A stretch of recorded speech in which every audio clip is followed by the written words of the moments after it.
tayo. So punta tayo ng Matungaw Elementary. Talagang hindi natatapos yung ating mga trabaho, pero ayos yan, blessing yan. Kuya Alan, bye bye. O, sama ka na sa vlog. Daily vlog. Yan. So tayo. Ayan. So ramdam ko ang dilim, uulan na naman. Buti kahapon hindi umulan. Ayan. So papakita ko sa inyo. Ere.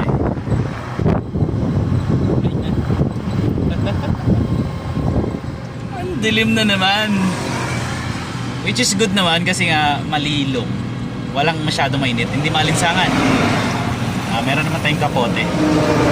So magtungo tayo. Hindi ko alam kung magagawa ko lahat, pero may susurrender din akong laptop na nagawa din naman natin. So ibabalik natin para magamit ng ICT. Ayan. So maingay talaga pag sa highway. At kukunin ko yung printer. Dapat gagawin ko ngayon doon kaso wala tayong materyales. Dadaling ko na lang. At kung ano pa pwedeng madala. Kung may madadala din yung mga laptop, tapos i-deliver na lang natin ng ibang araw. Yun po ating magiging trabaho. Ayan. So babiyahin na tayo. At high school ID pa pala ako. Sorry. Okay, so abangan natin ang ating biyahe. So kahapon, yung previous natin in video natin ay napakahaba. 4 na school yung ating pinuntahan. Bangbang, Katiningan, Central Socorro at saka Bayuin Elementary School. So talagang lutak na lutak talaga ang pakiramdam ko. Ang init, pawis na pawis, banas na banas. Hindi na tayo nakapag-prepare ng pahapon kasi talagang hindi nakakayanin. Tingnan nyo ang view.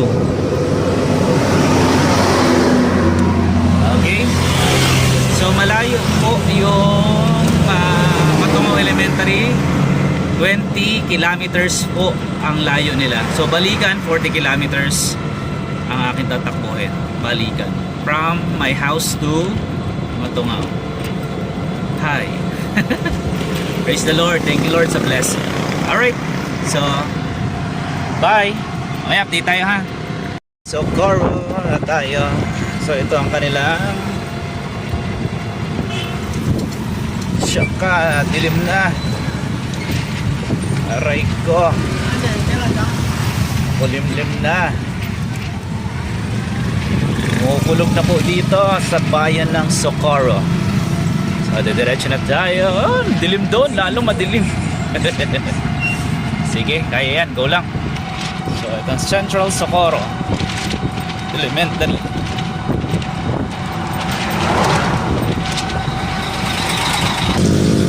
Old Bridge. Wow, with lake.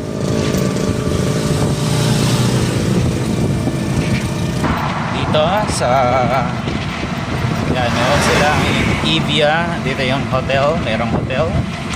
Doon naman yung Villa Sofia. Meron naman po dito parang event place lang. Yan, yung Villa Sofia event place.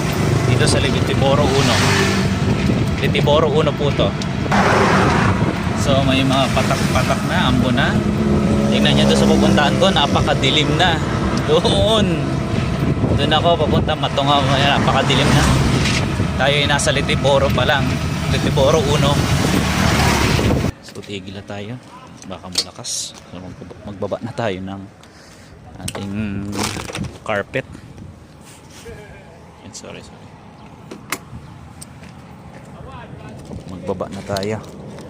At talagang nako, aabutin tayo ng ulan. So ayun lang muna. Tapos yung isa, talagang aabutin tayo nito. Mahirap na rin magbaba kasi pag naulan na. Okay, so tara na. Sibata tayo. Tapos may kaunting hangin pa rin kahit papaano. So madadaanan din natin dito yung Litiboro Elementary School. So nakapag-service naman ako dito isang beses lang. Yeah, isang beses lang ako nakapag-service dyan. Ito ang kanilang water district. Bilis. Dito naman yung Litiboro National High School. Ayan. Ito ang Litiboro National High School. Hindi ako nakapag-service dito, Pero marami akong mga teachers na ginawan dito. So hindi pa ako nakapasok. Hindi marurunong naman kasi kaya hindi ko na pinapasok. Litiboro National High School. So banda-banda doon, paggalagpas natin ng chapel na yan po yung Litiboro 2. Yan lang po ang alam ko dyan. Okay, so nakaka 8 kilometers na tayo pamula sa Siptec. Pamula sa amin sa Siptec sa Panggula. Ayan o, mula na po. Ngayon, i-reset natin ito. Ayan, i-reset ko yun mamaya doon sa bungad. Malapit na po tayo sa bungad ng Matungaw. After pagkalagpas na ito mga sasakyan ito, so mula na po. At, ayan, dito na. Ayan o, nakikita nyo. Hindi na pala makita kasi oh man. Alright. So ito na po yung ayun o, 3 kilometers na nakalagay doon o, sa Sidsi. Hindi pala makita. Ayan. So dito tayo magre-reset o 3 kilometers yung from Sidsi. So malayo pa naman yun. So 2 kilometers and a half banda. So i-reset na natin. Reset. Pinatay ko susi. So 8 kilometers. 0-0 na yan. Let's go. 0-0 na yan. Pamula dito sa bugad ng kanto ng Matungaw at papuntang Elemental. Tignan natin kung gaano kalayo. Alright.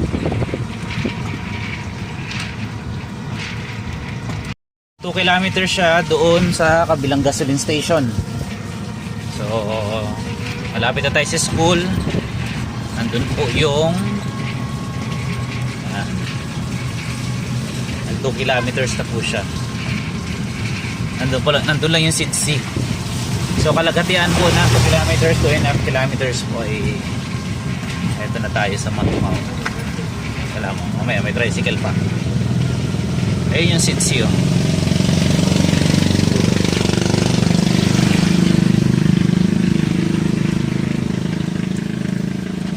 Ayun lang guys yung Sidsi.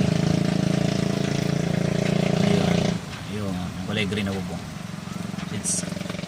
So dahil dito sa elementary wala tayong dalampayong. Okay, pasok tayo sa looban kahit rainy.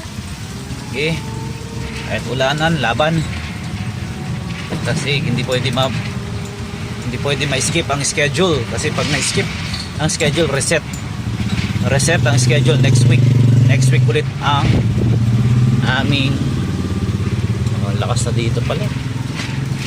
Oh no. So ito na po ang Matungaw Elementary School. Ayan. So hanap lang tayo ng masisilungan. Ayun, dito lang tayo.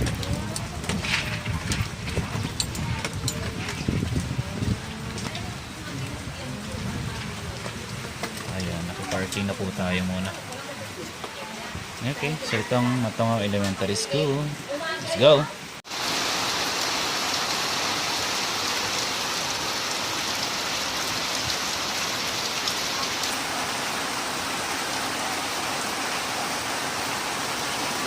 Nilanggam na yung laptop ni ma'am.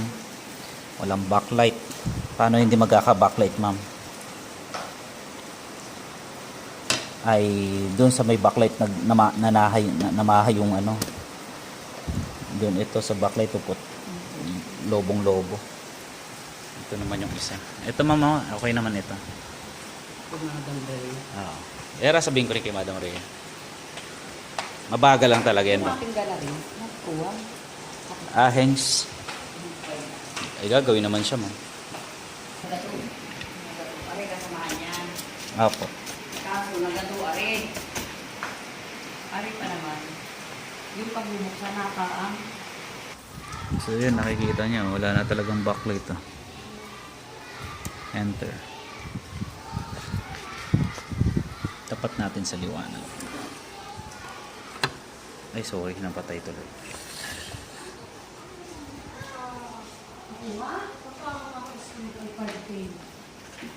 Ginawa na lang namin ang paraan ni ma'am kaysa naman paggawa. mahal dito, pero matibay pa rin siya. Ayan, so lagay na lang tayo, yan na talaga possible ang mangyayari. Extended monitors, isa pa printer, pick up na lang yung printer and diretso. Alright, naman tayo ng instructions. So ito yung brand new kasi lagi nag-error. Check natin. So yan, napalitan na natin. Parang hindi wari pa yung issue niya. Ito pa, kalug na ito. Okay naman yung purge pump eh. Ito yung purge pump, okay naman to. Na-check ko yun eh. Ito lang yung last check na ano. Pag hindi, ito na, kalug. Itong green head holder. Yan na lang, obserbahan natin mo. May isa pa tayo kukunin printer. So malapit na tayo malobat, 3% na lang. So yun yung e-bike, isa pa, dalawang printer kukunin natin. Hindi kaya ng oras. So let's go po. So maraming salamat guys sa panonood at see you in my next video. Ayan, kunin na lang natin kay madam yung isang printer. Okay, so maraming salamat, iningal ako. Bye bye. Thank you guys.